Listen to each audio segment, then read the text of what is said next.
In our neck of the woods, sports is tradition. Sports is passion. Sports is family. Sports is fun. Welcome to our house. This is Southeast Sports Plus Live with Gerhard Mathangani. The 12-team college football playoff ends tonight. Indiana and Miami go head-to-head in Miami Gardens for the college football championship. Tonight, IU, the heavy favorite going into this one, right now sitting at 7.5 as we crown a national champion for the second time ever after a 12-team college football playoff. Welcome to Southeast Sports Plus. I'm Gerhard Mathangani, joined by Patrick Walsh. Patrick, this is a really interesting matchup because I think that if you're really breaking this game down, you can see an angle for both teams winning. I think a lot of people really like Indiana and like their shot in this one. But Miami, they've played so well in their two games, especially defensively. You see a path for them being able to come away with the win. Your overall thoughts about tonight? Well, not only are you can make a case for either team to win this title game here tonight, but you could also make the case that these are the two best stories of the college football playoff right now. 100%. I mean, you're talking about an Indiana team that was coming into the year the losingest program of all time. I believe they had north of 800 losses here, and then going up against a Miami team that coming into the playoff, a lot of people thought that they shouldn't be here. And what did they do? Just went ahead and rattled off 3 straight wins, dominated Texas A&M, dominated Ohio State, dominated the line of scrimmage against Ole Miss. So, I mean, they deserve to be here in this situation, playing in their home stadium, which, you know, a lot of people are going to be – we see right now with the Pitt Panthers and the Steelers, a lot of people are like, hey, why don't we just go ahead and build a different stadium, especially when you've got a college football game on Saturday and then you play in the NFL on Sunday. The grass is all messed up, but a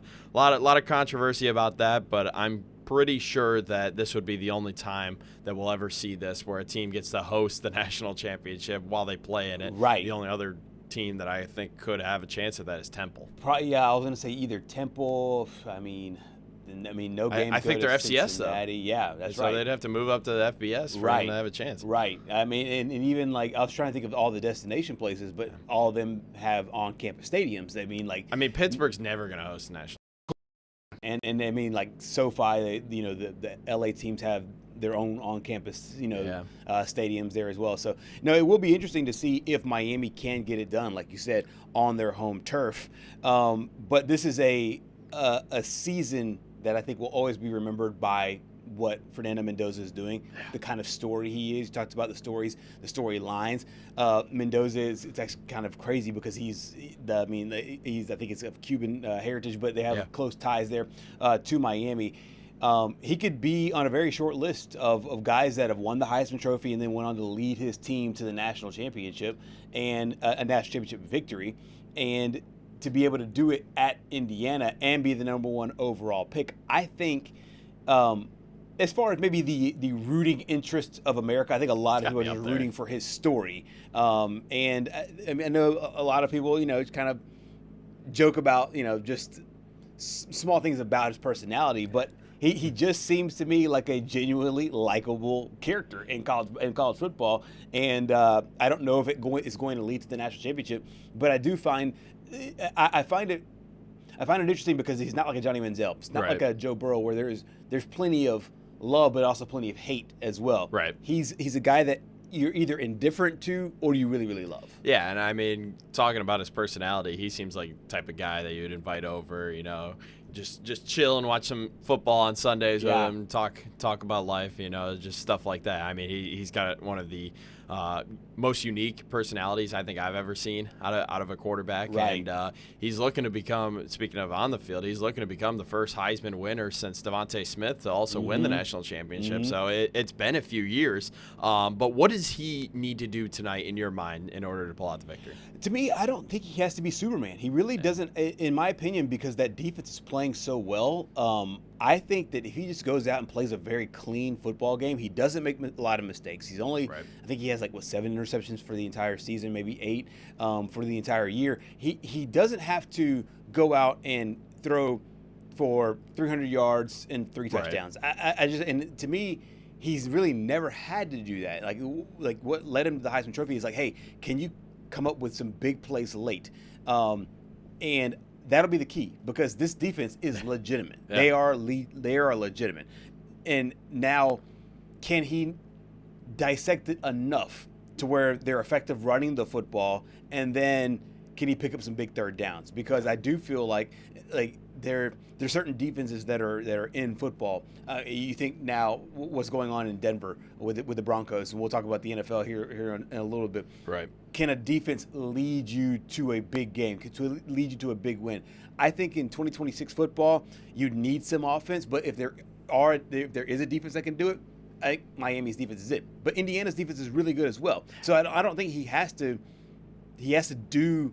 He doesn't have to play, outside of his normal level. Right. However, when the game gets tight late, they will need him to make a big play, and that's where I think he needs to step up. But I've seen no evidence the other way around where he hasn't done that. So, and I mean, he's been in this situation where he's needed to step up and make a big play late. You could talk about the Penn State game, and that if they go on to win here tonight in Miami, I think a lot of people are going to, talk a little bit more than they already are about that play. And that was probably the turning point of the season because that was the first bit of adversity that they truly had faced this season. And what does he do? He goes and leads them down on a game-winning drive. The Omar Cooper catch, which we've talked about on here plenty of times, is going to be forever etched in college football lore. But, I mean, when I was watching that Peach Bowl, there were a few times on third down where Mendoza was in a little bit of trouble. And what did he do? He found Cooper. He found Surratt to get him those first downs. And talking about the Fiesta Bowl as well, you talked a little bit about that Miami defense. Mm-hmm. The Miami team as a whole looked beatable against Ole Miss. They did. They had, I mean, by the skin of their teeth, did they manage to win that game in Glendale, Arizona. Carson Beck had a really nice game. We'll get to him here in a minute. But it looks like Miami can be beaten. The two biggest guys that we talked about on that defensive side, Ruben Bain and Akeem Mesidor, didn't really do anything against that Ole Miss offense. So, I mean, when you're talking about the Indiana offense, who I don't know if you stack up offenses against Ole Miss is as good. I think Ole Miss just has a little bit of the edge there on the offensive side. But as a team as a whole, Indiana definitely is a better team than Ole Miss, and that's probably why they're 7.5-point favorites tonight. Right. I feel like this is a kind of a turning point moment for both these programs. Right. I think. Both coaches were talking earlier this week about what it would mean for their team to win a championship, and both coaches were pretty humble about it. Hey, it just means we're national champions. But you mentioned it on the on Indiana side. I mean, this was the most losingest program in the history of college football in Division I right now. And then for Miami, they have such rich tradition. Yeah. They were a dynasty, and they have been looking and trying to revive their narrative for years now. And we thought they were back in the early 2000s. Didn't come back. Thought they were back a few years ago. They still haven't been back. We thought they would dominate the ACC when they went in the early 2000s. They really haven't. We've seen Clemson win championships. We've seen Florida State win championships, a championship. And so this feels like it's Miami's time to be able to do it. But the time to do it and actually doing it are two completely different things. But no, this is to me a dynamic and compelling, because to me a national championship would mean two completely different things, but it means so much to those programs. Right, and I mean, honestly, if they had the defense that they had last year, this would be one of the greatest college football national championship games of all time, because you're talking about an Indiana team that's 15-0. If Miami still had Cam Ward under center, Xavier Restrepo there at wide receiver, and just the rest of those offensive weapons, I think you could. Mark Fletcher was there. You could have added Malachi Toney as well. Yeah. This would probably be one of the greatest matchup games in history. But we talked about another pretty good matchup game there with TCU and Georgia, and that kind of did not end up pretty at all. But I mean, I think when you talk about the Miami history, and especially as of late, it almost seems like they go into the year with so much hype. So much potential. The fan base gets loud in the offseason. Very. And then it comes to, like, I want to say around Halloween. Mm-hmm. And then it just seems like the wheels fall off. Yeah.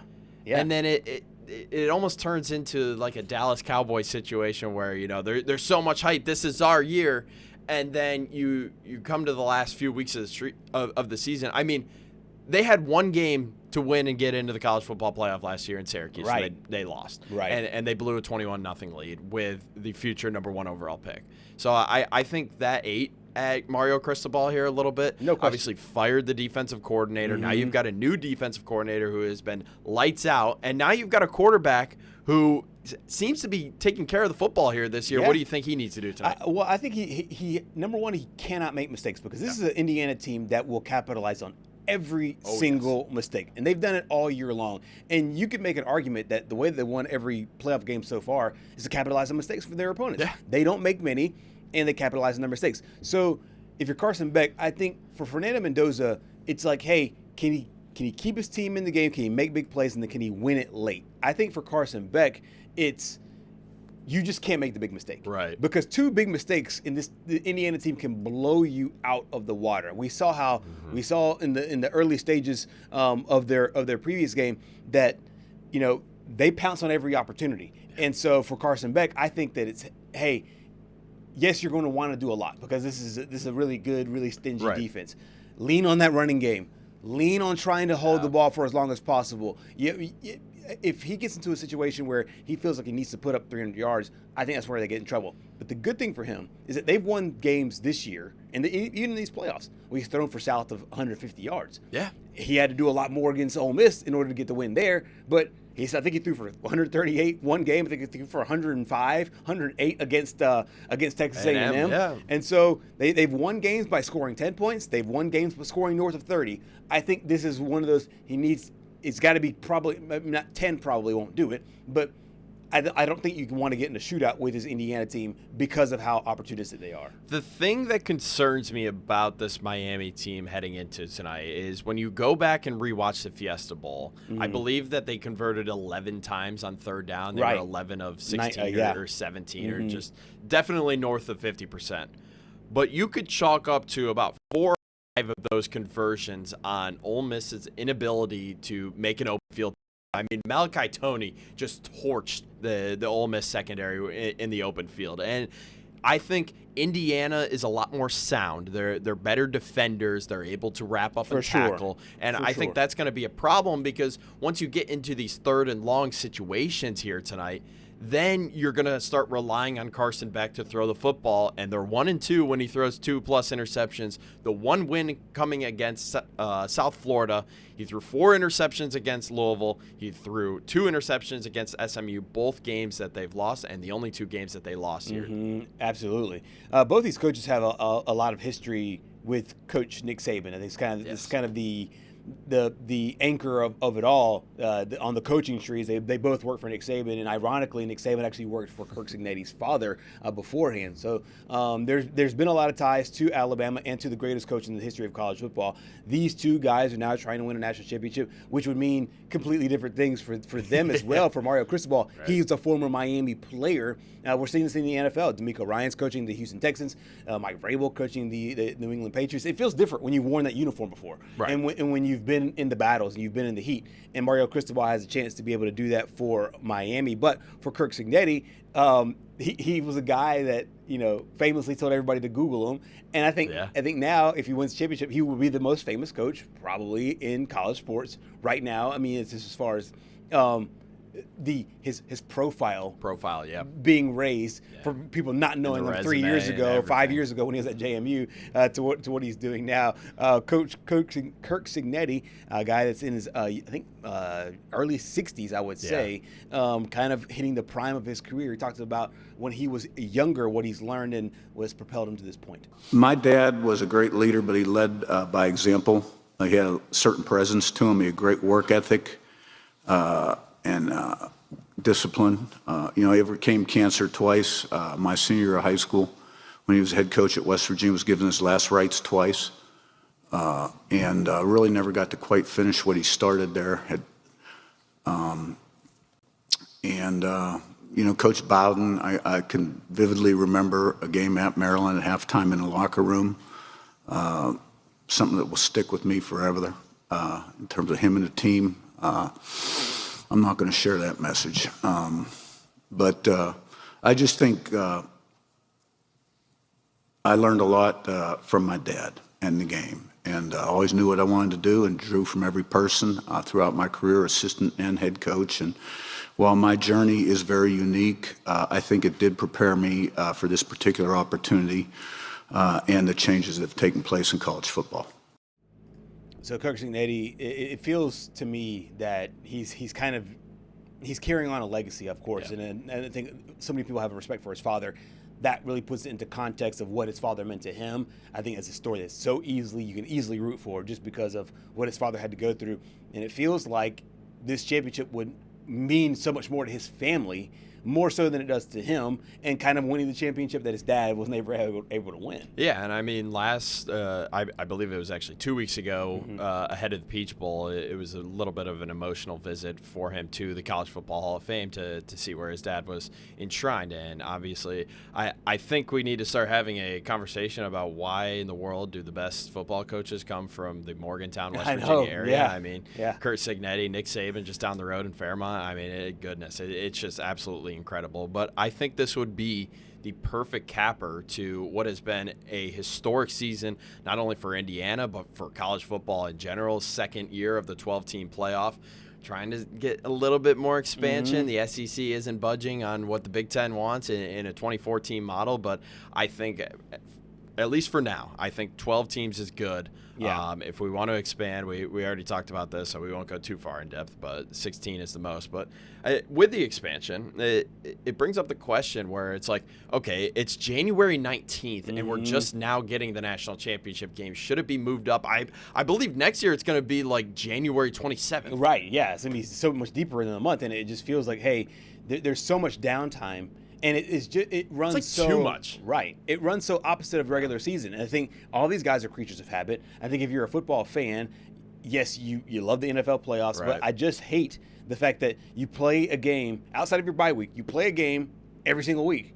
And then you get to the most important games of the year, and you got to wait 10 days, 12 Right. days, 15 days in order to play. To me, sometimes you get good football games, and every now and again, you get a team that's banged up that needs that extra time to be able to use that time for health. It just feels like in a game like this, when it feels like everybody, for the most part, is healthy for both teams, it's like, okay, let's get to this game already. We wanted to get to this game a while ago, and now we're still having to sit around and wait. So Well, the season's finally over tonight. yeah, it is. Finally getting done tonight. Mario Cristobal has a chance to be able to win that championship for his team. We'll get to him here in a little bit. We'll go out to Roger Wallace out in Austin, Texas. We will also go out to Nashville today.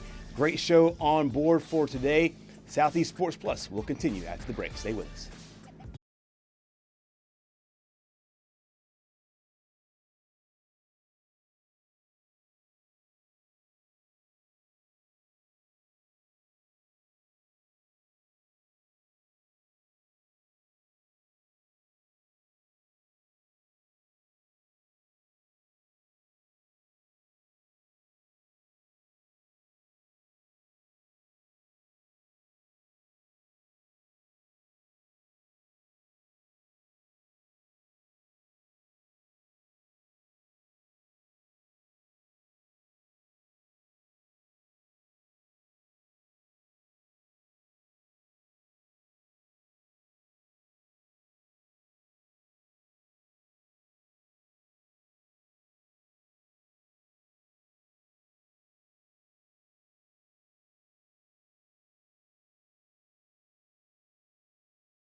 Back here on Southeast Sports Plus, we head out to Austin, Texas, and catch up with our good friend Roger Wallace.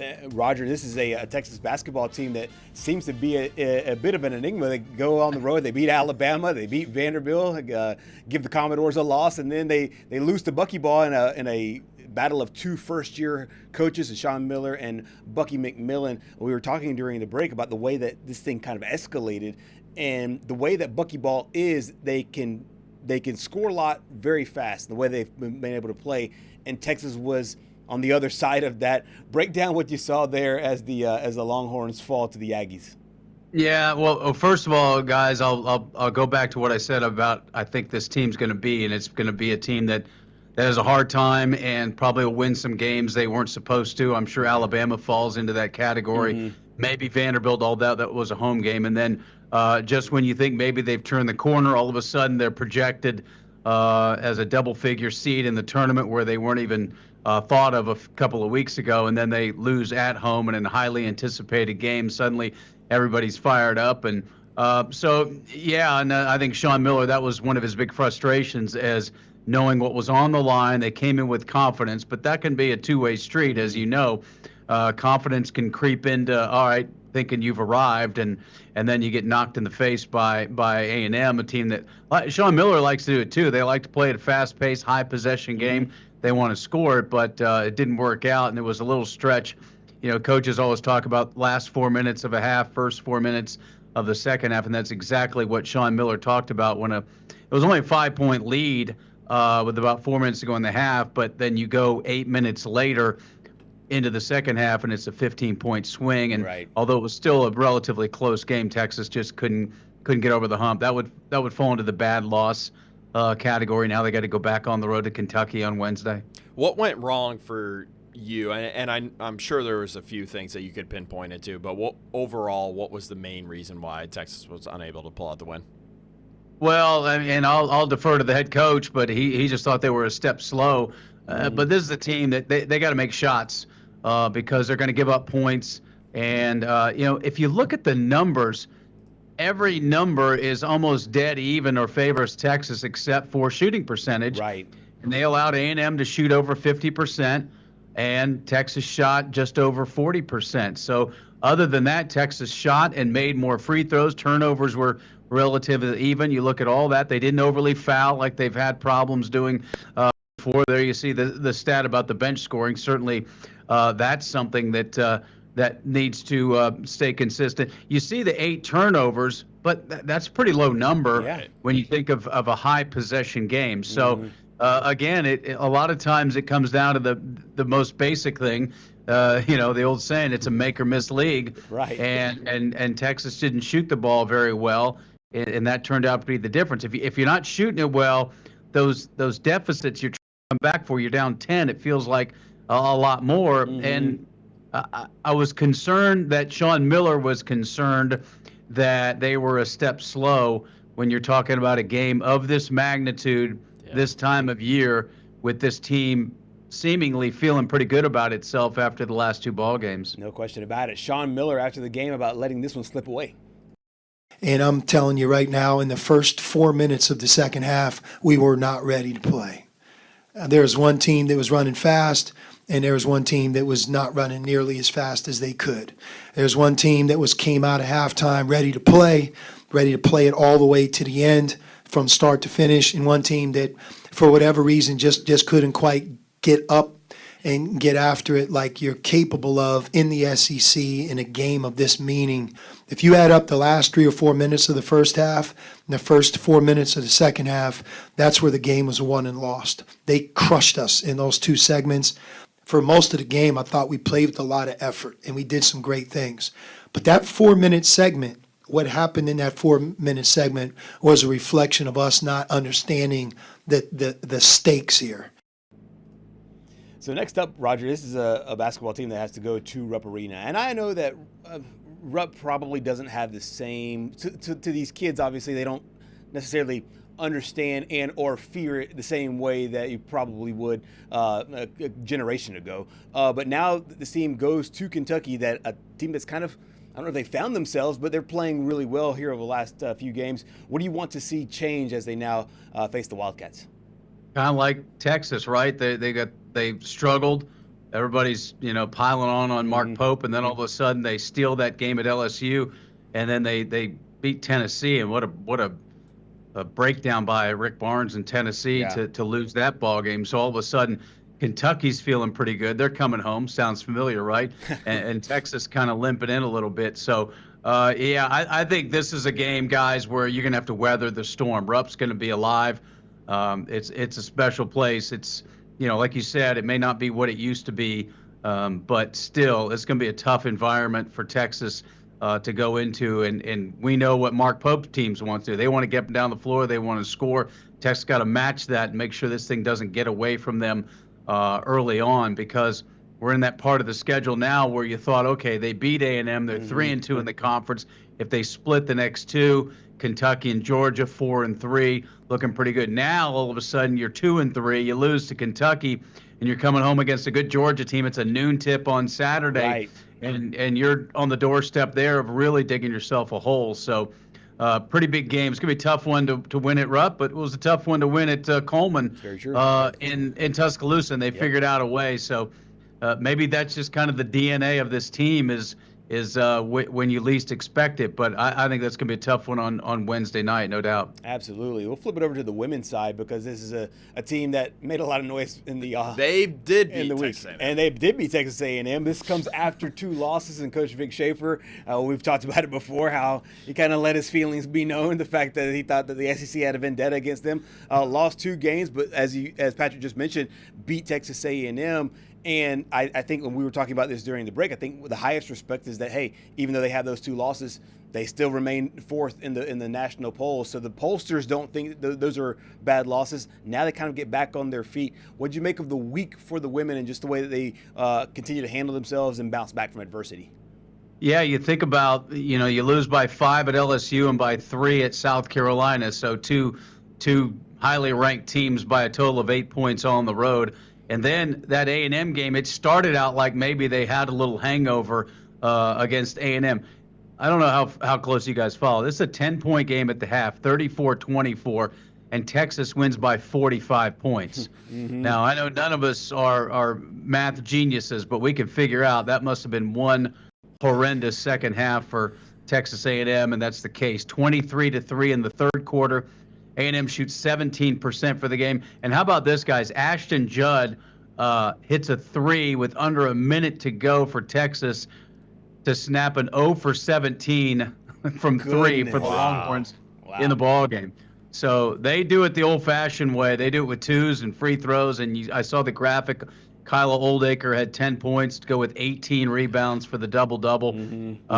But again, just suffocating the Aggies in a game that was just a 10-point game. And it was back and forth in the first half. It was primarily a single-digit lead for Texas. They couldn't really pull away, but that third quarter was something else. And they get Aaliyah Crump back, the freshman who was averaging 13 a game.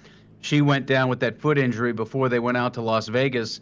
And so she's been out the better part of 6 weeks. She comes in, gets in double figures, so they're getting back to full strength, and then they get the week off. They don't have a midweek. They go to Arkansas on Sunday. So we'll see if they turn the corner. They've got some tough ones. I'm going to be part of that Tennessee swing coming up in a little less than a month, where they got to go to Vandy and then on to Tennessee on a Thursday and a Sunday.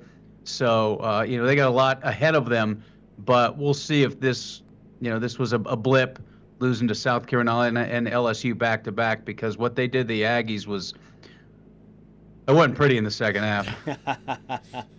Was it 46-11, I think? Right. I mean, that's absolutely insane. Do you sense in just your time of watching basketball and being around basketball, do you sense that the early games or the early part of the season where you have that week off, does that tend to reinvigorate teams, or do you think that every now and again can be a disadvantage for teams who are finding themselves on a roll and, as you mentioned, just won by almost 50? Yeah, this one I would say it comes at a good time, because they're not going to go in with coming off a loss, and they got things turned around, so they're probably feeling pretty good, and I'm sure they need a break. Rory Harmon's been a little bit inconsistent. Madison Booker's been asked to do so much. Now, on Sunday, she wasn't. It was a balanced attack when they score 80 and 12 as their leading score. Kyla Oldacre right there. I'm sure she can use a little bit of a break, too. So, yeah, I think this is probably at a good time, feeling good about the A&M game and getting ready to go back on the road. Vic Schaefer was an assistant at Arkansas, so he's got some ties up there. His wife's from Arkansas. I think this is probably as good a time as any. I mean, you can break it down because, they always say it comes at a good time, right? But sometimes I think that's not necessarily the case. It feels like this is probably a pretty good time. But then again, they're only 6 games into conference play, so that means that they got the grind coming up after this bye week, if you will, and then it's full steam ahead. Absolutely. We were talking during the break about tonight's national championship game. For the second time, we'll crown a champion after a 12-team. Let's get down to it now, huh? Exactly, yeah, a 12-team playoff. We know that you have ties there to the Hoosier State. You've watched a lot of Indiana football. As you break this one down, what are some of your main maybe X-factor storylines and things that you're looking for when that game kicks off tonight? Well, I'm doing this purely on emotion, so my key is don't wake up if you're IU. Don't wake up from this dream. I mean, clearly they have been so good on both sides of the ball. Maybe this is the best defense they'll face, so we'll see if they're tested. Carson Beck, we know what he's capable of when he's good. I think Indiana can get after him a little bit. I don't think they're going to get off to the start they did against Oregon, where the first play of the game is a pick six. But, even though it's in Miami and it's technically on their home field, it's not like it's on campus down in South Florida. It's a ways from their Coral Gables campus, and there are going to be a lot of Hoosier fans. Then you got some Miami fans, Miami folks that are IU fans because of Fernando. The storylines are amazing, guys, when you think about Mendoza. Absolutely. And Mendoza went to the same high school as Cristobal, Mario Cristobal. They both went to that Columbus High School. It turns out a lot of talent in that area, so it's going to be fascinating, and I just can't believe that I'm talking about Indiana not only playing for a national championship, but if they win it, you have to put them up there. I know it's a different era with how you can build a team, but still, it's funny because if they win, I can't wait to tell Sark. Remember what you said about nobody's going to go undefeated, 16-0? Yeah. I'll have a good time reminding him of that. Dabo said that they're going to be the first 16-0 team to start the year, but I mean. Yeah, so I mean, I don't know. I mean, Indiana, the line keeps moving up. That scares me because I'm strictly a fan tonight to see if they can do.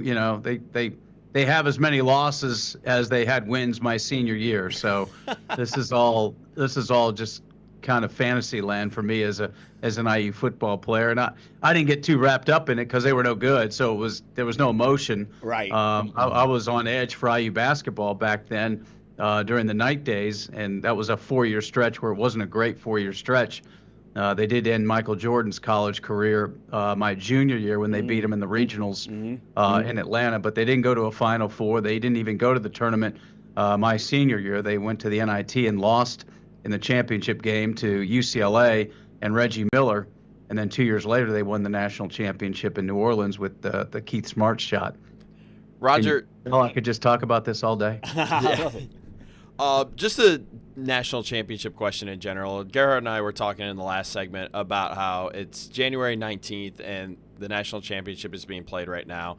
I believe next year it's going to be played on January 27th. Do you think as far as I know, the Big Ten and the SEC did not reach an agreement on expanding the playoff. Do you think that this is being dragged out just a little bit too long?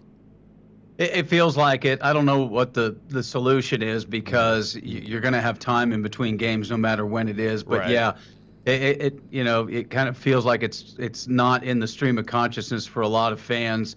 It's a Monday night. You're coming off a wild NFL weekend.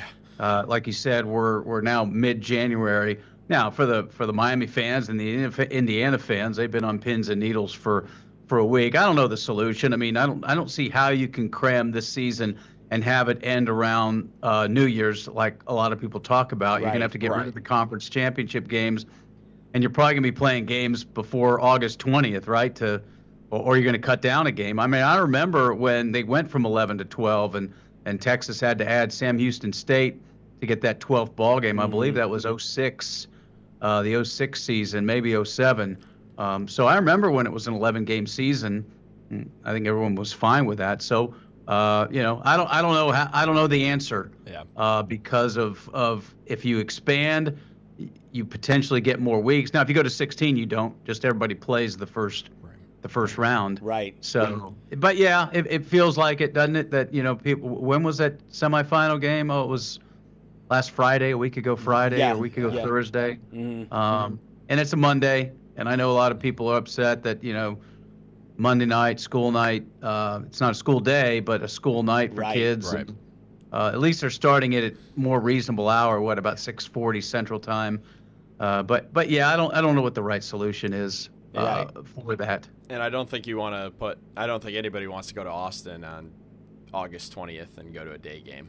Oh with how hot it is. I mean, that's tough. Although September can be the same. It could be miserable. But you're right.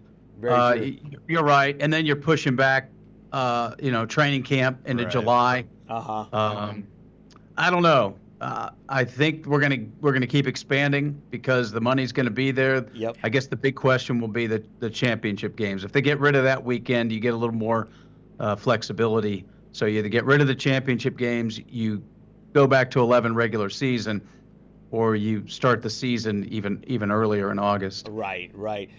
Final thing before we let you go, do you have any superstitions? What are you wearing tonight? What's the attire? I don't wear gear. I'm not a gear guy. No gear. Okay. All right. Here's a funny one for you guys. I was mentioning when IU beat North Carolina in Atlanta at the old Omni in 1984 in the Sweet 16, and I went down there with some friends, and I wore a blue golf shirt. And so every time they pan the crowd, it's crimson and cream, not red and white, and one dude in a blue golf shirt. So I got a lot of airtime just because it was pretty easy to pick me out. So, yeah, I don't wear gear. And then in '87, I was at the national championship in the Superdome. That was the first year that they played it in a stadium. And that's when CBS's James Brown at the time went up to the top and said the game's just a rumor from here. Well, a buddy of mine and I got tickets, and we were up in the upper deck, and they beat UNLV, and we easily could have moved down for the championship against Syracuse. A lot of people don't even go. They were practically giving away tickets. Right. I said, nope, we're not moving seats. I don't care. I'll watch the game on tape to see what it really looked like. We're not moving. So I'll be in my same spot tonight. I won't have any gear on. I like some quiet, but I'm watching with my daughter, and she's pretty invested in the Hoosiers. So I love it. Yeah. That's going to be tough. But yeah, I'm kind of the anti-fan in a lot of ways. But I haven't had this. I haven't had anything like this in so long outside of, covering Texas. Now, '05 national title game, but that's different. I was working it. Yeah. '09, '10 national title game. I'm working it. I spent half the game outside the Texas locker room because Colt McCoy was in there trying to figure out if he was going to be able to play. So I haven't had anything like this in so long. I don't even know how I'm going to feel tonight. Well, I'm rooting for you, rooting for your happiness and for your daughter's happiness tonight. Appreciate it. Go Hoosiers. And thank you so much for joining us here today, Roger. All right. Thanks, guys. That was fun. Roger Wallace joining us from Austin, an IU graduate. And so, he made the point of points. Yeah. This is a compelling storyline, really, for either team. And I think for Indiana, though, I mean, if you're just a casual fan, I don't see how you do not root for the Hoosiers. I mean, I'm just going to come out and say it. I'm definitely rooting for Indiana tonight just because in my opinion, it's a better story. Don't get me wrong, the Miami story's great and all, but I think if you're going to stack the two up against each other, I think the Indiana one holds a little bit more weight just because of the history. That is truly a basketball school, and now they're starting to transition a little bit into a football school. And I think, though, it gets more wide open because every time you think about it, and now if we live in a world where Indiana can win a championship, it's no disrespect to Indiana, it just feels possible for anybody to win a national championship. We'll continue to break this game down. We'll also have more coming up in our next half hour as we close hour number 1 here on this Championship Monday night.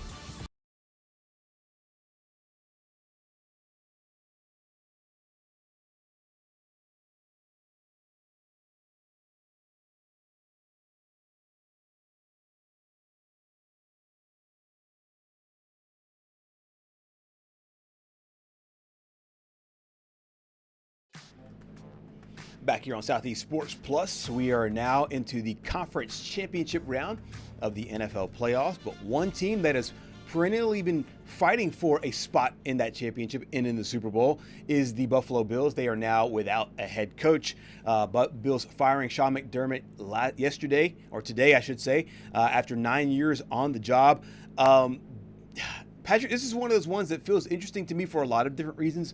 I think chief among them is it just feels like a program that just needs a shakeup and just needs a different voice, and that's the reason why he's gone. What do you make of the fact that the Buffalo Bills now join the ranks of a franchise with no coach?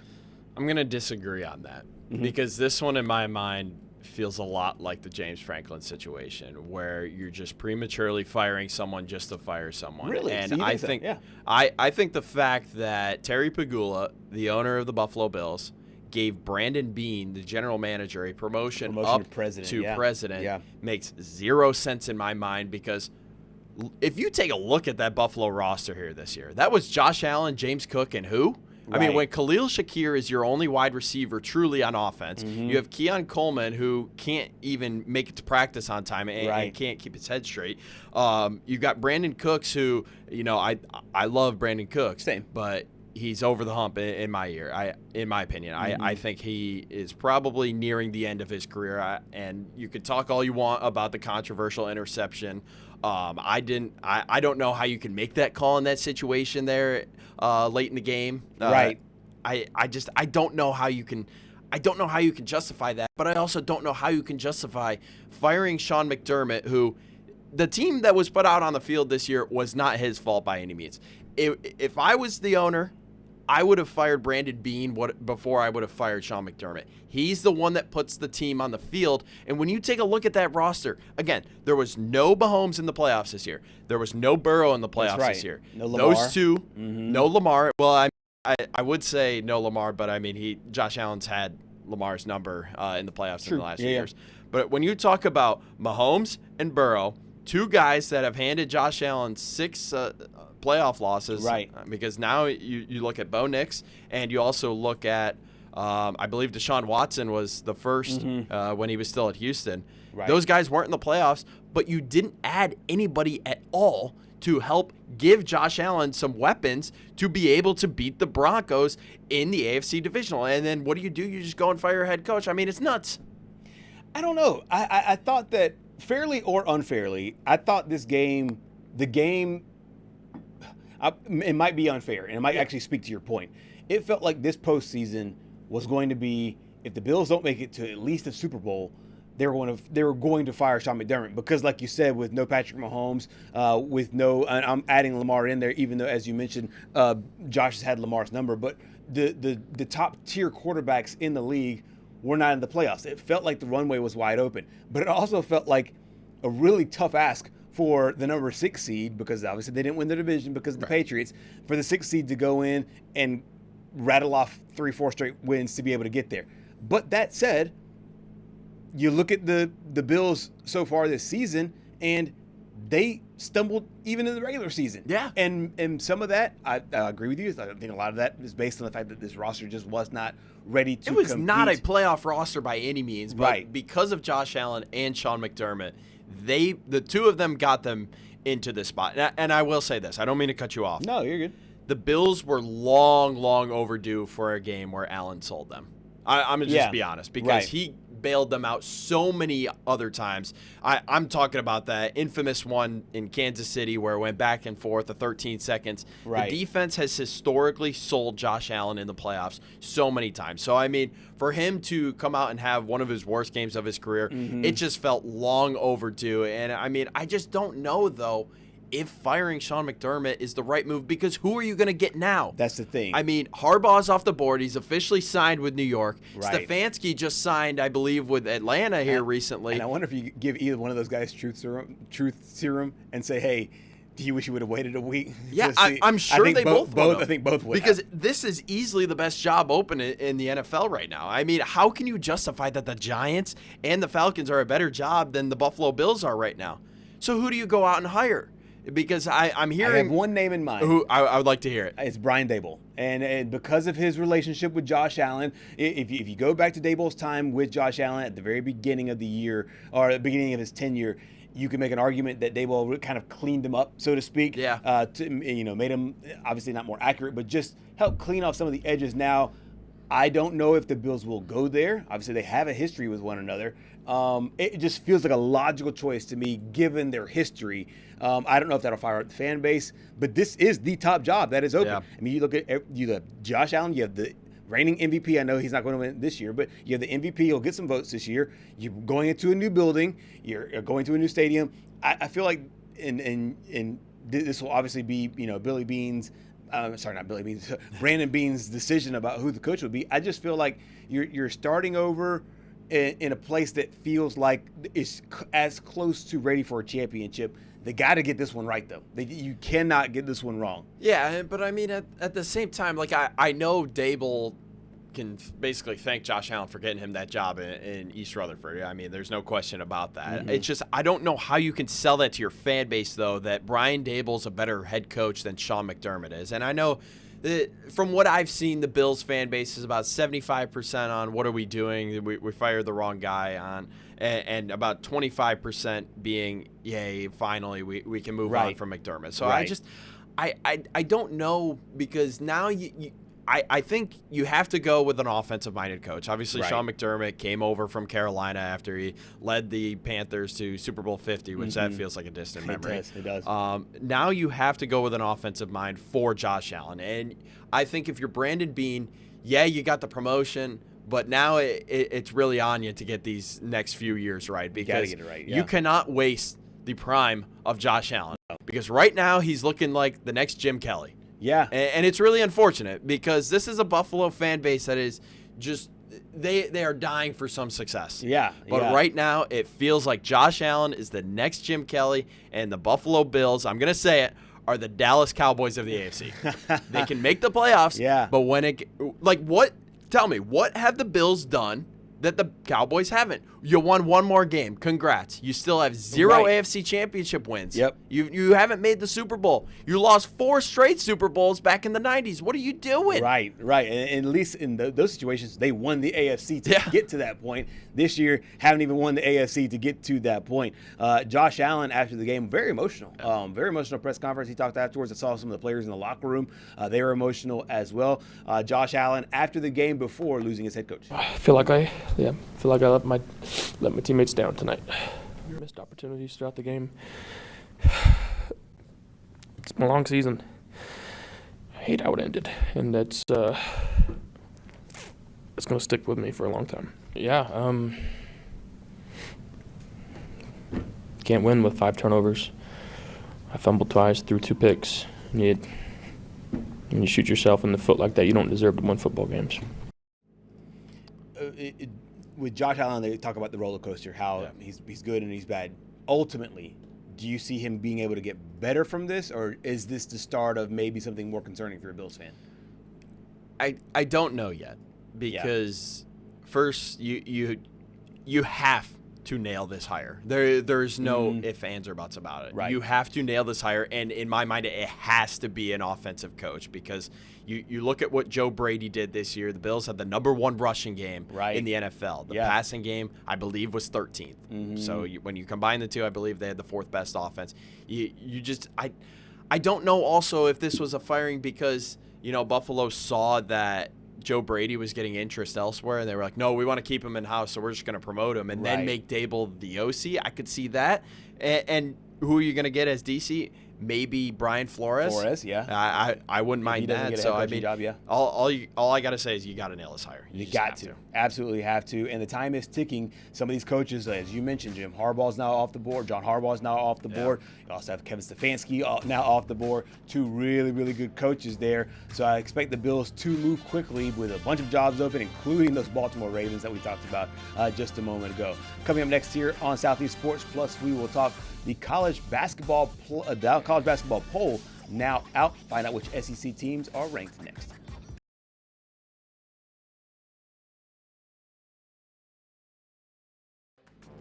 latest college basketball polls are out. No doubt who is at the top. We'll get to them in a second. But some movers and shakers here in and around college basketball. Tennessee is now out of the playoffs, so is Seton Hall. But you have Miami of Ohio in there. The St. Louis Billikens are in there. It's one of my favorite nicknames. North Carolina dropping 8 spots after a couple pair of losses here. So really interesting situation. And Georgia remains where they are until the 21st. Yeah, and Georgia had a really nice win over Arkansas over the weekend. North Carolina had a trip to California that they would like to forget. Glad to see Miami of Ohio there in the top 25. I believe they're one of 2 undefeated programs left with the number 1 team. That's right. Yeah, number 1 and Nebraska is also undefeated. Oh yeah, and Nebraska on the season as well, trying to make a little bit of history this year. Inside the top 20 we go. That's where you'll find the Arkansas Razorbacks down a few spots, but they remain inside the top 20. Alabama up a spot, up to number 17. Those 2 teams seemingly, it feels like they've kind of found who they are, and the defending champion, the Florida Gators, just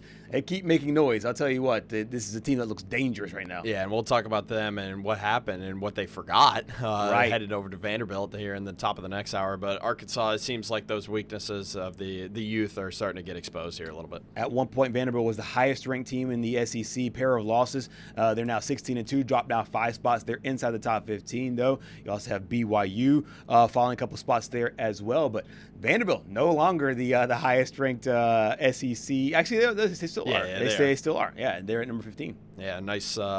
Looking for a nice bounce back here this week. Absolutely. Inside the top 10 is Michigan State, Iowa, Gonzaga, Nebraska, and Houston. Nebraska is still one of the undefeated teams, one of the 3 left. And then at the very top of the poll, the Arizona Cardinals. Arizona Wildcats. They're at number 1, unanimous in both the AP poll and the coaches poll as well. We'll talk more basketball coming up in a little bit. Hour number 2 continues.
In our neck of the woods, sports is tradition. Sports is passion. Sports is family. Sports is fun. Welcome to our house. This is Southeast Sports Plus Live with Gerhard Mathangani. I don't know, friends. We left the jerseys at home. Not necessarily, well, everything's under my jurisdiction, but I don't necessarily check to see if we have the jerseys before we leave. So we woke up this morning, didn't have them, and we scrapped and found a way to make it happen anyways. And, you know, I would like him to wear 99 the rest of the year. We'll see how that goes. Really interesting jersey situation for the Florida Gators, as you just heard from Coach Todd Golden. Guys had to wear jerseys that weren't their numbers, weren't their style, but it doesn't matter. They ended up getting a win over Vanderbilt, and maybe they'll be wearing these jerseys from here on out. There you see the famous 99 for. No, Aaron Judge is not out on the court. Right. Welcome to Southeast Sports Plus, hour number 2 here on this Monday. It's a championship Monday. Speaking of champions, the last team to win a basketball championship were the Florida Gators. They did not look like a basketball team that was going to win a championship early in the season. Already lost, I think, going into Christmas week. Probably already lost as many games as they lost the entire year from before. But since SEC play started, they lost to Missouri to start the season. But they've been on a 4-game winning streak, including handing Vanderbilt, who was the highest and still is the highest-ranked SEC team, their second loss of the season. This is a Florida team that, in my opinion, they're dangerous. They have completely found themselves. They found their identity, and it looks like they're playing up to it so far. I will be the first to admit that I was wrong. I believe I said last week that Florida was going to miss the NCAA tournament just because I couldn't trust any of their guards to play well. And this was before the game where they I'm blanking on who they beat before. No, it was 2 weeks ago. It was 2 weeks ago ahead of the Tennessee game. Correct, Tennessee. And I was like, the guard play just hasn't been there. And Boogie Flan gets a haircut, and all of a sudden, he's turning into a great player. He didn't have a great game on Saturday, but, Xavier Lee stepped up for the first time this season, dropped 20 points, wearing number 99. No, that is not Aaron Judge. And Flan wore 33. Just an absolute crazy story that I'm sure someone got yelled at for, and someone definitely got punished for it. But you want to talk about storylines. We talked about storylines with this national championship here tonight. Yeah. What's a better storyline than, oh my goodness, I left the jerseys in Gainesville. Right. What am I doing? And it feels like, I hate to say this is your only job, but it's like, hey, you had one job. One of your only jobs is to make sure that the jerseys are there. And it might just be a situation where one person thought another person was doing it, another person thought another person was doing it. But here's the thing. The Spider-Man. Yeah, exactly. I could see if this was the first game of the season and the wires get crossed. Yeah. How many games have they been on the road? How many times? We're past the halfway point in the season. Right. What are we doing? Right. So, but the thing is that if you do forget the jerseys, what you need to have happen is everybody ball out. Yeah. And that way, it's like, hey, because if you throw athletes off their routine and they play poorly, they're going to blame it back on that. Yeah. Now, if they play well, they're like, oh, hey, you know what? Happy accident. Number 99, just out there just killing it. Or he's out there balling 20 points on 8 of 13 shooting. That's the best game he's had this season. And it feels like every time we come on this show and we talk about Florida, it's, all right, Houck and Condon are MVP caliber front court. But what in the world are Xavier Lee and Boogie Flan doing? You paid all this money for Boogie Flan, and before I'm gonna say it, I'm gonna chalk it up to the haircut. Absolutely. Because ever since he got that haircut, I'm a superstitious guy. I play baseball. Baseball is literally superstitious all over the place. Oh yeah. Ever since he got the haircut, it just feels like he's been a different player, he's at a different level of confidence that we just haven't seen yet this year. And I don't know if it's because, he moved to a new place. That's the hidden side of the transfer portal. Right. You gotta learn a new place. You gotta learn some new guys. Try to fit in the best you can, because you might fit in a certain way on a certain team, but when you get to a different team, especially a team that just won, he had all of the expectations on him. No question. Especially following up Walter Clayton and Will Richard. Right. From last year's team to this year's team, we knew the identity would be different. We knew that the style would be different because they were a lot bigger. Yeah. And because they can dominate the glass. However, it's like, hey, will they get enough guard play? Right. And it feels like they're starting to get enough guard play. And I don't know if this is a product of Todd Golden, just pushing the right levers, if they just needed time on the court together. But it feels like any time a college basketball team goes off, this is the time you want to start getting better. You don't want to be playing your best basketball in November. If you're going to be playing your best basketball, you want to be playing late January into February before you go into conference tournament play. So the tournament play and then the NCAA tournament. To me, this is a team that is as dangerous as anybody. I know Michigan for a while looked unbeatable. Arizona right now looks unbeatable. But as far as teams that are hot right now, it is definitely the Florida Gators. And I think they're the best team in the SEC right now. That was the big question. Do you think, I know that the rankings are out. We talked about it in the last hour. Mm-hmm. Vanderbilt right now is the highest ranked team. Right. Vanderbilt right now maybe has the best resume overall. But would you now call Florida the best team in the conference in the SEC? Absolutely. I mean, they just took down Vanderbilt in Nashville, 98-94. I mean, they went toe-to-toe with them. And I think one of the biggest things that we talked about with Corey Curtis, who we'll have on here in just a few minutes, was Vanderbilt's inability to score outside of shooting the three-pointer. I believe Florida limited that to about 22 three-pointers, which is well below the average for this Vanderbilt team. I mean, they average north of 30 per game. And I believe they shot 31% from beyond the arc. So, I mean, even with a game where Tyler Tanner scores 20-plus points, they still found a way to get it done. And I think that's the most impressive part about this. I don't know what Todd Golden said to his team after the Missouri loss, but whatever happened, I mean, it just goes to show you why he won the national championship last year, because he knows how to push the buttons to get the most out of his guys, especially those guards. And I mean, as I've said all year long, good guard play wins you national championships. We saw it last year. Florida had probably one of the most stacked teams in recent memory, for sure, in my opinion. I mean, there was just Auburn really gave them their best chance. Right. And I know Houston kept it close, but the infamous turnover there with about 0.8 seconds left kind of sealed it there. I think that this is a Florida team that has another chance of making another Final Four run up to Indianapolis this year. Georgia, Tennessee, Oklahoma, Vanderbilt. That's a pretty strong resume for teams you've beat. I know Tennessee just dropped out of the rankings, but Georgia's still in. Vanderbilt is still in, the highest-ranked SEC team so far. Next up is a pair of home games. They got LSU and Auburn. But going back to that Vanderbilt game, they held the Commodores. You mentioned that from downtown, 8 of 22 from three-point range. And there you see the upcoming schedule. Some winnable games here and some resume builders for this Florida basketball team, including that Auburn game, which is a rematch of what we saw in the NCAA tournament from a season ago. 8 of 22 from downtown. The Florida defense really stepped up against the Vanderbilt Commodores, and Coach Todd Golden talked about defending that three-point line. You know, I think to Vanderbilt's credit, they beat our scout in the sense of we did run them off the line, only gave up 8 made threes. We defended them without fouling pretty well. We limited them to 22 free throws. We shot 30. But they made a lot of tough mid-range shots, you know. And I tip my cap to Okereke. You know, I thought he made some tough mid-ranges. I thought Washington had a good game around the rim. Tyler Tanner is obviously a fantastic player. You expect him to make some of those.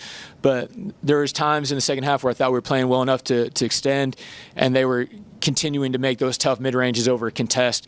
And, you know, so we had to say the course, continue to guard with that process. And we stepped up and got a couple stops late that we needed.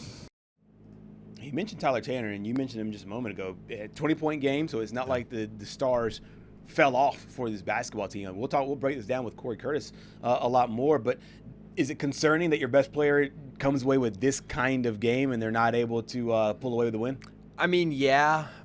When he drops 20-plus points, I mean, he and Michaela Blakes ironically go to the same school and kind of have that similar game to where they are sheer point scorers. I mean, 20 points, he grabs 3 rebounds, he dishes out 5 assists, and then he went 4 for 4 at the line. But I don't know if I would say it's concerning, because this is a 4-point loss for a Vanderbilt team that, I mean, still, if you were to compare them on paper, yeah, I know Vanderbilt came into this game with a better record, and before the Texas loss, they were undefeated this year. That's a respectable loss going up against the defending national champion, who are returning 3 of their 5 starters from last year, to be able to put up a great fight, a 98-94 fight. And reminder, that was a regulation game. Right. We see so many low-scoring college games that when you get 90s nowadays, it feels like, oh, yeah, you know, that game must have went to overtime or double overtime. Right. I mean, I don't think you can sound the alarm bells just yet, because you lost 2 games to, the Texas game was a little bit of a bad loss, but, I mean, you went on the road. This one, you're going up against the defending national champion at home. I just don't see it as that bad. LSU gave Kentucky a scare. They did. Kentucky pulled it out at the end of last week, 75-74. Then LSU got a win over Missouri, and I know Missouri is not, you know, the best team so far in the SEC, but still respectable. Right. Lost to South Carolina, lost to Vanderbilt. Is there a scenario where LSU can give the Gators a scare, or do you think that Florida has this pretty much intact in the midweek game? You know, I don't really know because when we take a look at the schedule, going up against LSU, I think that's going to be a win. You host Auburn. I think that might be a win too. Yeah. You go to South Carolina. That should be a win. The home game against Alabama, that's going to be your toss-up.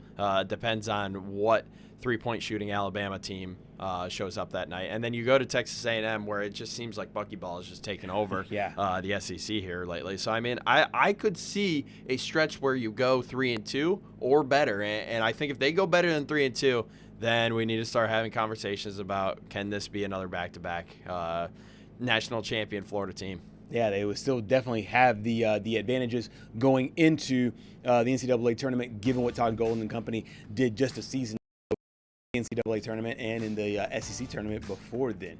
Coming up next here on Southeast Sports Plus, we head out to Nashville. We'll break down a little bit more on that Vanderbilt side and what it means for the men. We'll also talk some women's basketball. That and more next.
Back here on Southeast Sports Plus, lots to dive into in the world of college basketball and the NFL. Nobody better to talk about it with than our buddy Corey Curtis, and there's a lot going on right now in Nashville with this Vanderbilt basketball team.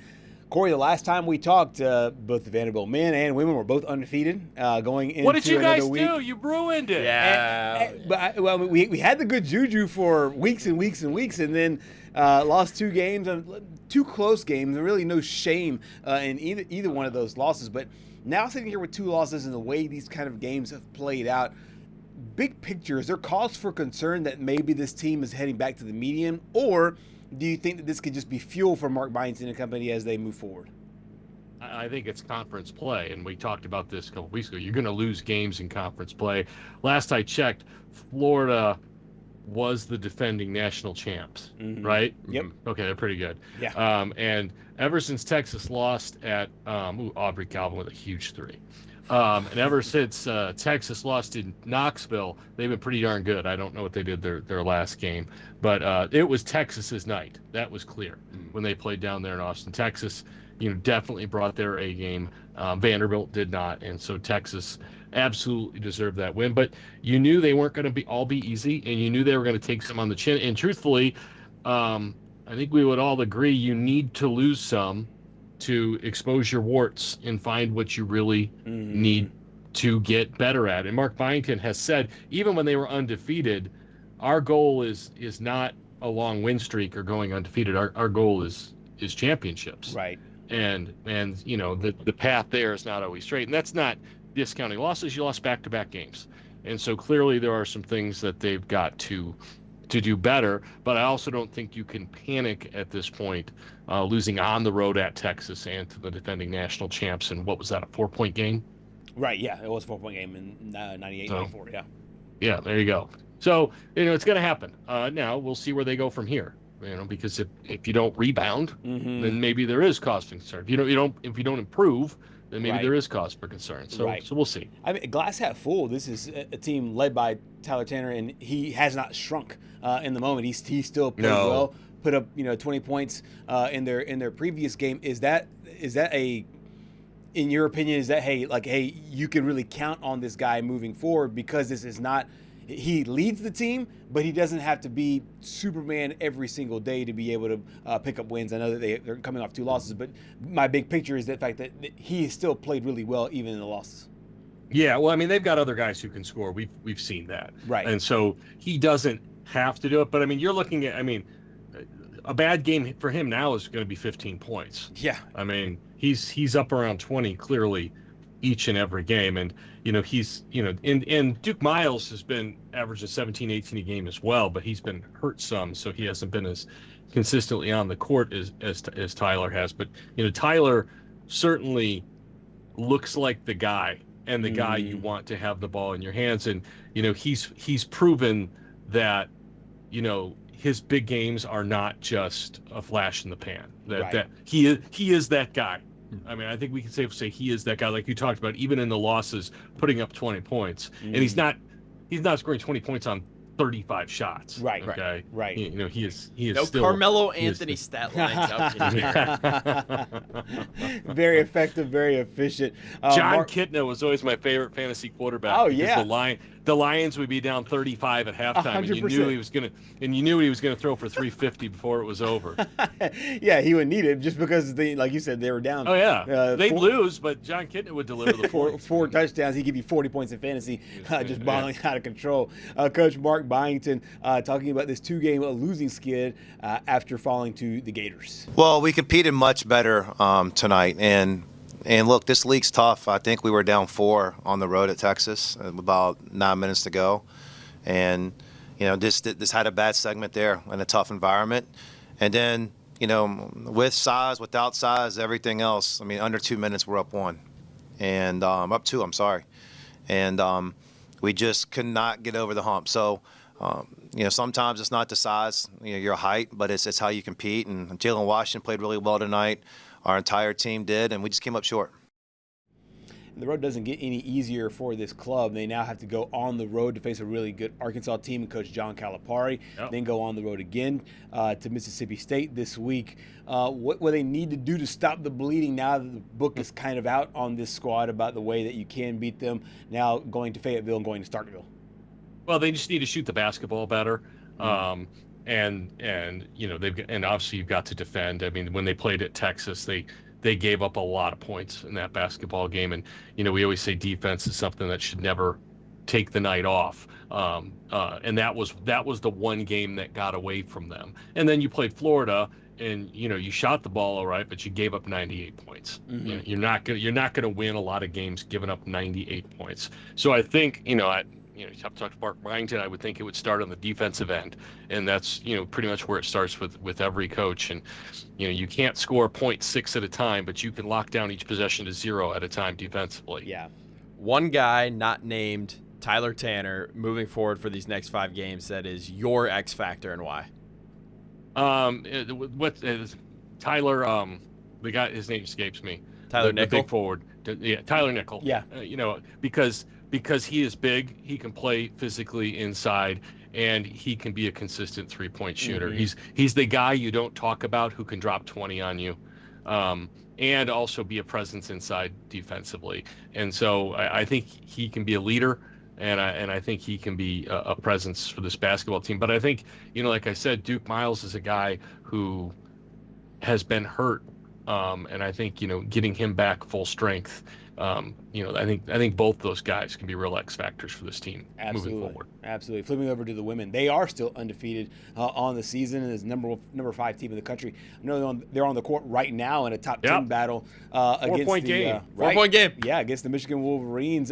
What would this do for their confidence? They're able to pick up this win going out of conference in another top 10 matchup.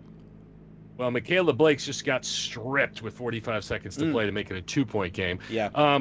But they were up by 17 at the half in this game, and Michaela Blake's has had 4 fouls for the whole second half. Yeah. That's why this is a 2-point game. Okay, but I think they've got good wins.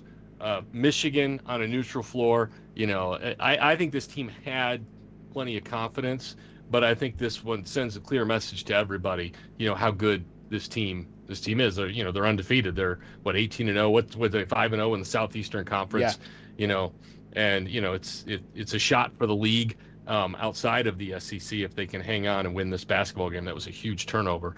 And so, now, the other thing is, can you win with Michaela Blake's in foul trouble? Yeah. If they hold on, if they hold on, the answer is yes. But it hasn't been great. The lead's gone from 17-2. So again, this opens some eyes to say, hey, we've got to be more than number one. And Aubrey Galvin, the freshman's been big today. She's got 19 points. She hit a big three, down the stretch. Passat has scored 14. We've talked about her before. But they've got 10 points off the bench. And when you've got two of your starters with 4 fouls, because Passat has 4 as well, you need more than 10 points off your bench, and they didn't get it today. And they just missed another layup, and Michigan's got the ball. Oh, it's a jump ball, and Vanderbilt's got live commentary right now. I love it. Live commentary. So Michigan is okay. It's a 33 seconds left. The Vandy's going to have the ball with 30 to go, so Michigan's probably going to have to foul. So Vanderbilt's going to want to get it in the hands of. Yeah, Passat just missed a bunny. I really like these. Just talking a little bit more macro. I really like these games. A holiday game, you step out of conference. Sure. Do you like it for what it is overall? I know this is the Coretta Scott King Classic, but do you like this overall, being able to interrupt conference play for a little bit to go play one of these marquee matchups? Well, I do, but I also like giving the entire country, this game's on Fox, giving the entire country an opportunity to see Michaela Blake's and other great players go head-to-head on a national scale. Because, she plays Vanderbilt. And, women's basketball fans and SEC fans probably know who she is, but maybe not everybody else so much. And, this gives everybody in the Midwest a chance to see her play. And I think, for seeding, this is a big game. This is a big game. No question. Because we always get into what teams' conference records are, and then you look for those difference makers outside of conference. And for one of these teams on Selection Sunday, this is going to be a big game. This is huge, exactly, for their resume. Before we let you go, let's talk a little football. Tennessee Titans still looking for a new head coach, and another name is now on the market. Sean McDermott lost his job with the Buffalo Bills today. I think naturally, I know NFL does a lot of retreads. Some people roll their eyes at it. Some people really like it. It kind of feels like Sean McDermott would be good there, a place that is looking to build. What's your overall take about that job and what it is now, and possibility of being able to get a guy quickly? Well, I mean, look, Sean McDermott has won a lot of football games. He just couldn't win the big football game. And, this is the same thing that happened to Andy Reid, right, in Philadelphia. You get pushed out, know, because you just couldn't get over the hump. And, my question for Buffalo is, all right, who are you going to get that's better? And maybe they have somebody better. I don't know. Sean McDermott's a good football coach, and I think if the Titans got him, they'd be lucky to get him. He showed he can develop a young quarterback. He was the head coach when they got Josh Allen. They had a plan for him. He got better. I understand they've lost a lot of road playoff games. Let's ask ourselves, who are those road playoff games to? They're probably largely to Tom Brady, Patrick Mahomes, Lamar Jackson. And yes, you got to get over the hump eventually. I understand that, but he is a good coach. They've got Robert. They interviewed Matt Nagy this morning, and reports were that he had dinner with the team last night, which isn't surprising. I mean, he's known Matt Nagy. He's known Matt Nagy's known Mike Borgonzi for a long time. And Robert Saleh is supposed to interview in person this evening. Jeff Hafley is supposed to interview tomorrow, but he's in Miami today, and I fully expect him to be the Dolphins head coach by the end of the day, which made it paramount that the Titans bring in Robert Saleh so that they would have another choice. Absolutely. But the question is, how serious of a candidate is Sean McDermott, and how quickly are they willing to act on it if they are? By the way, there was another article that came out in The Athletic. I don't know who wrote it. I apologize. But in The Athletic, basically saying John Harbaugh Saturday almost pivoted to the Titans.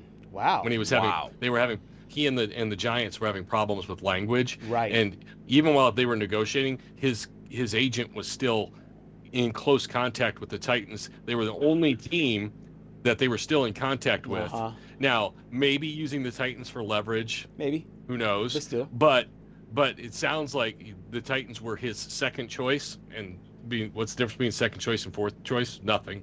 You're not the coach of either of those teams. But it sounds like, pulling the plug on the Giants in jumping ship to the Titans was on the table. Because people are going to tell you this job stinks, and that's fine. It doesn't stink. There's a lot of people here who hate the owner and think, the constant change is crazy. And yeah, you've got to have stability. Mm-hmm. But the problem isn't that you fired Brian Callahan and Rand Carthon. Problem is that you hired them. Exactly. Okay. Yeah. Okay. So the problem isn't that you're firing coaches. The problem is that you hired two bad people, and so you have to pull the plug on those people, and you have to move on. And and that's the one area where I defend her. All right. Look, if you're upset that they fired Vrabel, fine. Okay. But the problem then was not firing Carthon and Callahan. That's the thing, It was hiring them in the first place. Yeah. They were highly thought of people that you hired, and they didn't work out. It's that simple. And so, what do you want her to do? Keep bad people around because you don't want to be seen as... You got to cut bait. Yeah, I agree. Yeah. I mean, look, if I was terrible on your show every week, would you bring me back? we would have eternal hope in you, Corey. Maybe the company would make you. But your point was bigger. Yeah. But it makes a lot of sense. Yeah. Corey, rank. So who knows? Yeah. Rank these candidates 1 through 3 based on who would you want the Titans hire as the next coach. Okay. Matt Nagy, Robert Saleh, Sean McDermott. McDermott, Nagy, Saleh. Really? Okay. Oh yeah. I mean, Saleh won 7 games twice and 3 games once. Okay. Nagy won less than 8 games one time in Chicago. Yeah. He went 12-4, 8-8, 8-8, and 6-11.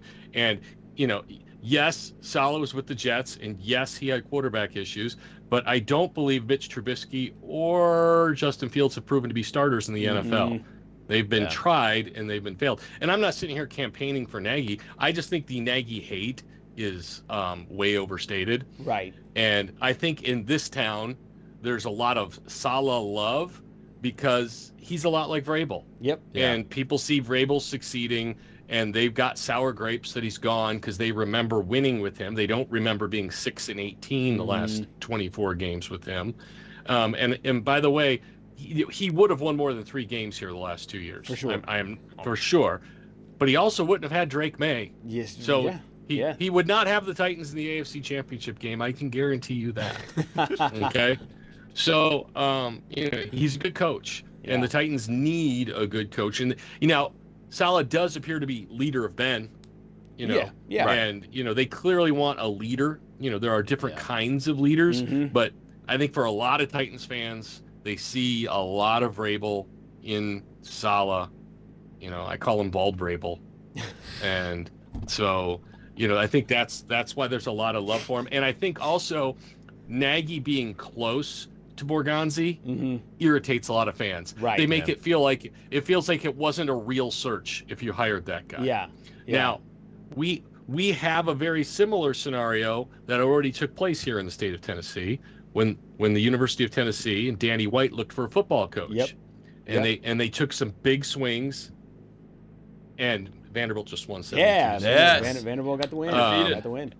And they took some big swings, and Danny White went back to Josh Heupel, who was his coach at Central Florida. And it was seen as, well, you were just going to hire him all along.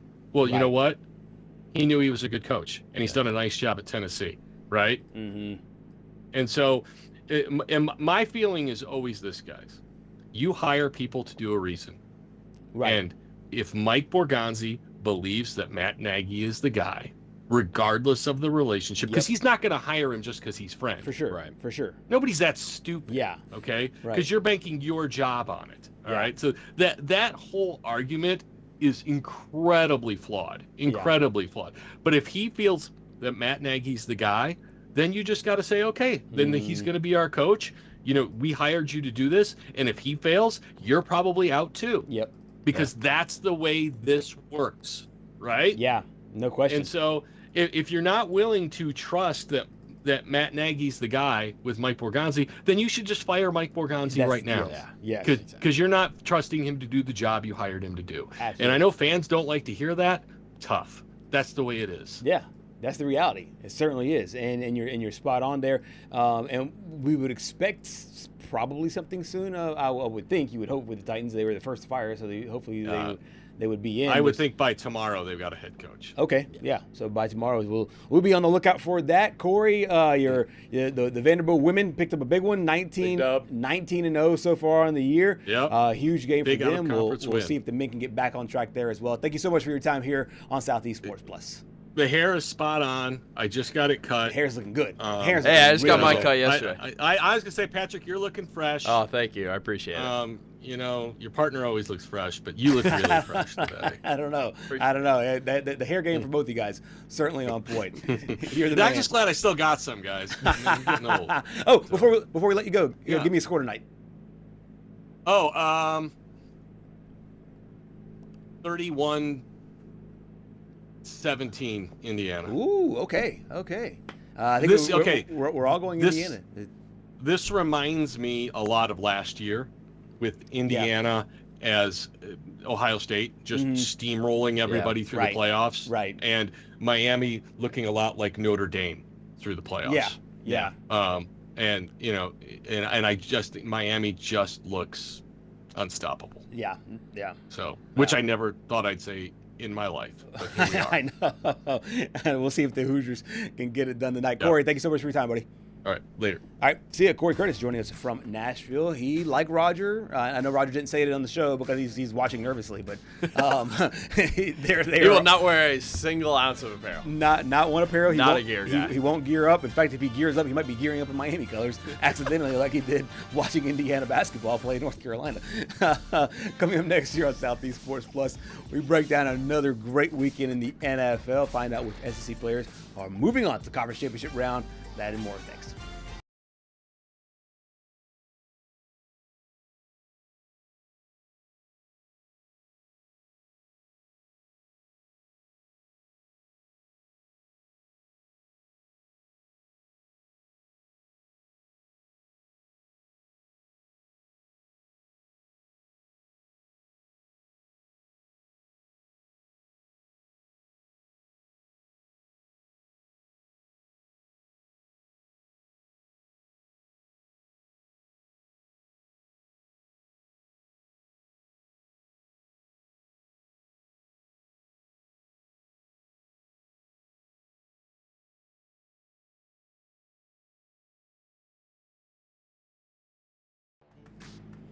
Back here on Southeast Sports Plus, the conference championship game has now been set after the divisional round. Here's a look at the scores from the NFL.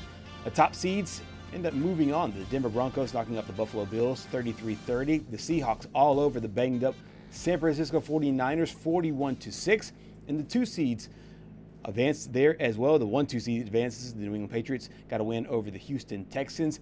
And it took overtime for the only upset in the divisional round as the LA Rams, not upset as far as the line goes, but upset as far as the seeding goes, as the number 5 seed takes down the number 2 seed Chicago Bears. That game was in Chicago. Your overall takes about what you saw divisional round, to me, this has been an unbelievably entertaining playoffs, and that was a great round overall. Yeah, and I think when we were talking about the wild card weekend, I don't know how it could have topped that.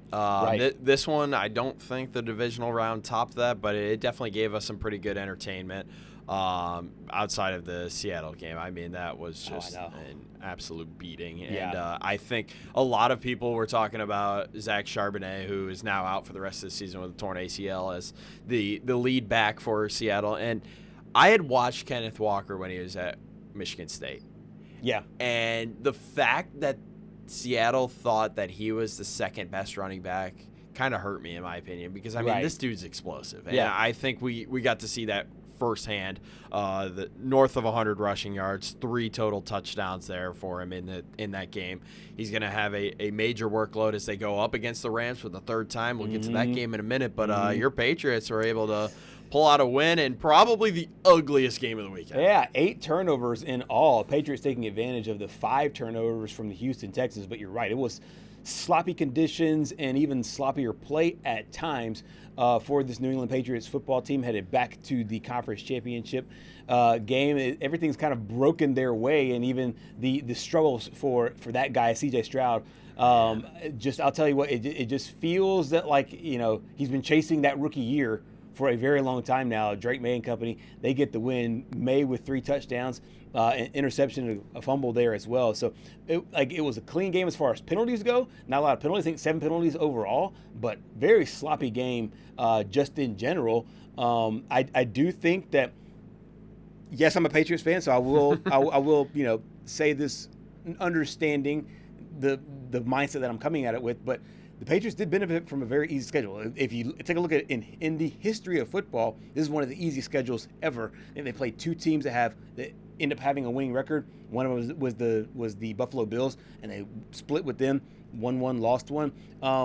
But I will say, in the games that they need to win, they are winning. And now they go face a Denver Broncos team that lost their starting quarterback. Yeah. So this is a team that's catching a lot of good fortune. I won't lie. This has been a lot of good fortune for this football team, but they ended up getting it done. And so a team that I don't know if anybody really expected to be this good this fast, but now here they are with 1 win away from going back to the Super Bowl. I don't know what good fortune Robert Kraft has with the football gods, but whatever it is, I mean, it's just absolutely unreal. A combined 9 turnovers yesterday. Yeah, and 9. I said 8, 9, yeah. What in the world is going on? C.J. Stroud with 4 first-half interceptions. I believe I said on the show last week, or it might have been 2 weeks ago before the AFC wildcard game, and it was like, yes, this is a Super Bowl winning defense, but how can you trust C.J. Stroud under pressure? And I believe he put the ball on the ground 5 times in the game against Pittsburgh. I believe he only lost 2 of those fumbles. Now he puts it in the defender's hands 4 times against New England, 1 of those for a touchdown. Right. Drake May didn't really have a great game either. Yeah, he had the 3 touchdowns, but he fumbled the ball twice and threw a pick. And then the Kayshon Boutte one-handed grab, I mean, goodness. Like, we've got pictures of this. Yeah. This was the dagger, in my opinion. Absolutely. And I mean, he iced the game with us. Yeah, he certainly did. An unbelievable play there from the former LSU star, and doing it against another former LSU star and Derek Stingley Jr., who was covering him on the play. And I think that Kayshon Boutte's really rehabbed his image in a lot of ways as well. He was in, in the doghouse, so to speak, a little bit here and there with the Patriots, but is able to kind of right the ship, so to speak, and get his team and be kind of that lead guy. I know that obviously Hunter Henry, Stephon Diggs. I mean, there's some names that are the pass catchers, but I think if anytime you needed an explosive play all season long, he's been the guy to give it to you. And I think that his time at LSU kind of showed him, hey, look, you're in there with Justin Jefferson and Jamar Chase, and I mean, it's always a crowded wide receiver room, so you have to really stand out and make special plays in order to be that elite guy, and he's doing that at a team for a team that really needs it at this point. And I remember watching him. I believe it was Mac Jones' rookie year. Yeah. When they made the playoffs. I remember watching that game in Buffalo. I believe he had 2 touchdown grabs against the Bills in the wild card game. And the first thing I thought to myself was, man, this guy's pretty good, and he's going to be a threat for years to come. And it just seemed like he didn't really fully understand it. It felt like for a little bit he was trying to chase the success that he had in his rookie year. But I mean, 3 catches, 75 yards last night, and the big touchdown grab. I think he's probably going to be that big play threat that New England is going to be looking for. I don't know if you can rely on Diggs as much. He's starting to get a little bit older. Right. Don't know how much juice he has left. But I mean, I think he had a pretty decent game there yesterday. I just think this defense truly can win them the Super Bowl, and I think this is probably a little bit crazy for even you as a fan to hear. It's like, man, New England has a legit chance to win the Super Bowl yet again. It doesn't feel like we were talking about. Like, I remember our expectations. My expectations after free agency, hire Mike Vrabel. It's like, okay, 8-9 wins the wild card round, and then now you're in. This does seem to me like everything is kind of going right in the right direction. Of course, this team led by head coach Mike Vrabel talked a little bit about not only the defense but also the resiliency of his team after winning in the divisional round. They're playing well together. I feel like they're complementing each other, and our turnovers are created by more than one guy. There's some great efforts, but it's somebody tipping a pass, or it's somebody that's putting pressure. That's usually helping that dude. Or Zach's, dialing something up that kind of changes the look, and we're taking advantage of, our opportunities, and that's what it's going to take in the playoffs. Is you got to take care of the ball and turn it over. I think again, there's times where it doesn't look great, and we know going against a great defense, which that's what they are. It's hard. There's some tough sledding, and there's some plays that don't look great. It's a fast, talented defense, and we talked about that coming in. But in the end, it felt like we just kind of stuck around, and we always talk about it only takes one play. And early on, that might have been Pop and Marcus. KC caused that touchdown that Marcus took back, or Kayshawn in the second half, and Drake giving him a ball. So it just takes one play. So this New England Patriots team now goes on the road to face the Denver Broncos, and the Broncos got some shattering news yesterday that the second to last play of the game, former Auburn star Bo Nix goes down with an injury. Turns out it's a broken ankle. He'll have surgery in Birmingham on Tuesday. They're on that ankle. This just has to be a bummer if you're Denver, because you're obviously having an incredible season. Bo Nix is having a great year. And now Sean Payton will have to turn to another former Auburn star in Jarrett Stidham. Yeah, and I think this one, when I heard about the news, when Sean Payton said this after the game, I was kind of appalled. I was like, wait, what? How did he break his ankle? I thought he finished the game. Yeah. I don't remember a play where he actually broke the ankle. And then they started showing the play where they believed that he had broken the ankle. And I was like, are you kidding me? Because it was a rollout to his left that he ended up just sliding. And that play looked so silly from the beginning. And the fact that your season and this is no disrespect to Jarrett Stidham by any means. Sure. Just the fact that your season basically might end because your you call a play where your quarterback's rolling out to the left when you're already in field goal range. Yeah. It just blows my mind. I don't understand it, because now you're relying on Jarrett Stidham to go out and defeat the New England Patriots. The good news is it's at home, and the other good news is, and I'm sure you as a Patriots fan would be like, and like a lot of sports fans, you want to get the best chance. For sure. You want to get the best shot from the other team. You never want to root for injuries by any means, but I will say this. The Patriots have a history of not playing well against backup quarterbacks. It's very Just ask the Philadelphia Eagles and Nick Foles. Yeah, and it's a similar situation gearing up here, where it's a team that lost their quarterback in the in the playoffs. The Patriots ended up playing them in. It Nick is Foles a championship game, yes. So you can use that wordage. I mean, I guess. Yeah, and Nick Foles came in, won a championship. He's got a freaking statue outside of Lincoln Financial. Forever in lore. After Philly special. So the Broncos trying to recreate some of that magic going in on the game, and I feel like Team of Destiny sounds a little strong, but it feels like Denver they're on to something here. I think that this should be a really interesting AFC Championship game over there in the Mile High City for the Denver Broncos. You want to flip to the NFC, or do you want to curb that one? Yeah, we'll curb it. We'll take a quick break here, and then we'll come back and talk about the NFC. Sounds good.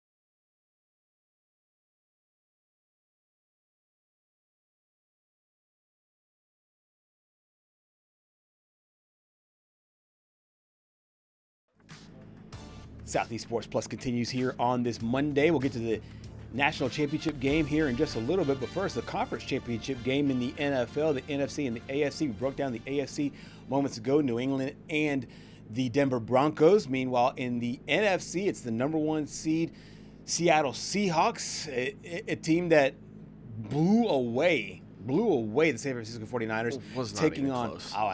taking on the only team that was the lower seeded team to come away with the win, the LA Rams, going to Chicago, picking up a win. I know they're the favorites going into that matchup. This game had every emotional twist and turn possible there, Patrick, including a crazy play from Caleb Williams. But in the end, it is in overtime, the LA Rams being able to get it done, and once again, they continue to move forward with Sean McVay and Matt Stafford. Man, I thought when Caleb Williams threw that touchdown pass to Cole Kmet to send the game to overtime, I thought that, this is not the same old Bears. They were coming off of that huge win against Green Bay last week, the major comeback, and they almost made it happen again here. That's right, yeah. At home. You had LA exactly where you wanted them. Yep. But you just could not get it done. And I don't know if you can really be upset about this loss, because this is, like the Patriots, an expedited rebuild. And I think under Ben Johnson, this team is going to compete for a Super Bowl one day. And, I think a lot of Bears fans are trying to get back to that point where, you're competing for the Super Bowl. I believe the last time was against Indianapolis. With the Devin Hester kickoff return for a touchdown, and they're just waiting for the day. And I think it's coming pretty soon. It wasn't meant to be this year. You managed to secure the number 2 seed, but I think you have to like what you've seen out of Caleb Williams, and especially Ben Johnson being able to coach out some of the mistakes that you saw from him last year. Absolutely. I mean, this is a team that fired their coach last year. They go hire Ben Johnson, one of the hot offensive coordinators coming in from Detroit. And I think in the same way we're talking about Mike Vrabel and Drake May, you're seeing this with Caleb Williams and Ben Johnson, where it seems like this will be a marriage that works long term for this football team. But I'm with you. I think that the Rams are just a little bit too much. I thought that maybe this might be like a team of destiny kind of thing with the Chicago Bears. Yeah. But this Rams team, with presumably, if you just look at the odds, it looks like Matt Stafford's going to win the MVP after throwing 46 touchdowns. He did not really even have his best game by any means, and they were still able to pick up a win, which makes this team even more dangerous. I mean, the fact that you win in a game where Matt Stafford has an off night, and I will say this, kind of like what I said about Josh Allen earlier and the Bills being long overdue for a game where Josh Allen ends up losing them a meaningful game. I think this was a little bit of a shock because Matthew Stafford doesn't really have these off games in the playoffs that often. It seems like I think when I go back to that playoff game in Detroit a few years ago in his return to the Motor City, I don't think, if my memory serves me right, I don't think that loss was entirely on him. I think the defense had a few plays there where they kind of let him down. So, I mean, I think this was probably a one-off. It was a very, very, very, very, very cold game. Yeah. And when there's a cold game, you have to rely on the run game. And Kyron Williams has been a revelation for this team. Absolutely. Him and Blake Corum being running backs 1 and 2 have really helped. Absolutely. They were able to get it done there. What I found really interesting is all the talk on the front end was all about the weather, and half of the Rams were wearing short sleeves. It kind of took that whole notion that this cold weather, this warm weather team will not be able to win in those conditions, in those cold conditions. Yeah. They came out there and proved that temperature meant nothing to them, and ended up getting there over that win. You talked about that touchdown to Cole Kmet. Coach Sean McVay, he knew that his defense would have to rally quickly because that set the entire Chicago Bears fan base in a frenzy. And they go to overtime. They have to put that touchdown behind them. Here's Coach Sean McVay on that play. Yeah, you know what? It was tough, but I thought what was great is hey, we can't do anything about it. Go on to the next play. Here we are in overtime. What happened then is done with. And we always talk about being in the moment, being totally and completely present. And I thought our guys did a great job of that. And I was really kicking myself because I felt like when we possessed the ball first, and I had mentioned it, I thought that possession was going to really cost us. And and there's no excuse for that. I have to be better for our group. I will be better for our group. But man, I just can't say enough about the defense, what they did, and then for Cam Curl to be able to make that play. What a freaking catch. And then offensively for those guys to do what they did, to be able to go get in field goal position. And, and we had some chances. I thought we were going to be able to get a walk-off there with Colby or Ferg, but, it didn't work out. And then Mevis ended up making it true. And here we are, and excited to be able to get a chance to work again. So the Rams are moving on. It's another date with the Seattle Seahawks. Third time. And we just saw another third matchup when the Seahawks and the 49ers played. I am really interested in this. How do you see, I know we'll have plenty of time to break this down throughout the week, but how do you see this game playing out? Because like we've said, these are divisional opponents that know each other well. All eyes, in my opinion, are going to be on Sam Darnold. Because we talked about the playoff struggles last year. We talked about the struggles down the stretch in Minnesota. I believe they finished 15-2, and ended up being a wild card exit. But if you remember the first game against LA at SoFi Stadium, remember this game is going to be up in Seattle, so you don't have to worry about going on the road. Right. Sam Darnold threw a boatload of interceptions. Yeah, 4, I think, in that game. And Seattle still had a chance to win the game. Yeah. Even with 4 or 5 interceptions, whatever it ended up being. And then you look at the second game, the absolutely outrageous comeback, and Charbonnet just by chance picking up the ball in the end zone, and it's a touchdown. This is going to be pure cinema here at, I believe it's 5:30 Central on Sunday night. I mean, goodness, I cannot wait. The first 2 rounds have been incredible, and I feel like this championship round is going to be one for the ages. Absolutely. They split the regular season matchup there. The first game, the LA Rams won it 21-19, and then you mentioned the incredible game, 38-37 in overtime. So we'll have that in the NFC Championship game. Winner heads to the Bay Area where the 49ers play. So these 3 teams and these 3 cities just kind of intertwine. Don't have to travel far. No, they won't far there in that game. Broncos Patriots in the AFC Championship game. Meanwhile, the National Championship game is tonight in Miami Gardens. About 2.5 hours away. That's exactly right. Kind of a good early kickoff. I think a lot of football fans like the fact that it's not starting at 9 o'clock at night.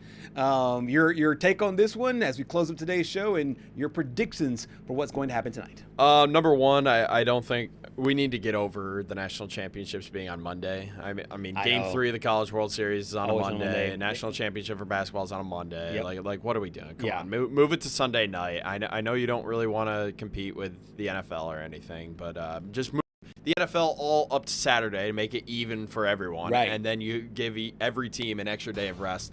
I've got the Hoosiers winning this one. It's going to be a nasty game. I've got 31 points, and I think Miami scores 24. I like that. I like the Hoosiers as well.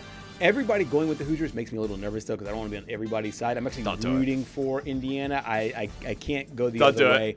I'm going Indiana 24-21. We will break it all down tomorrow on Southeast Sports Plus. Thank you so much for joining us here today. We'll see you tomorrow.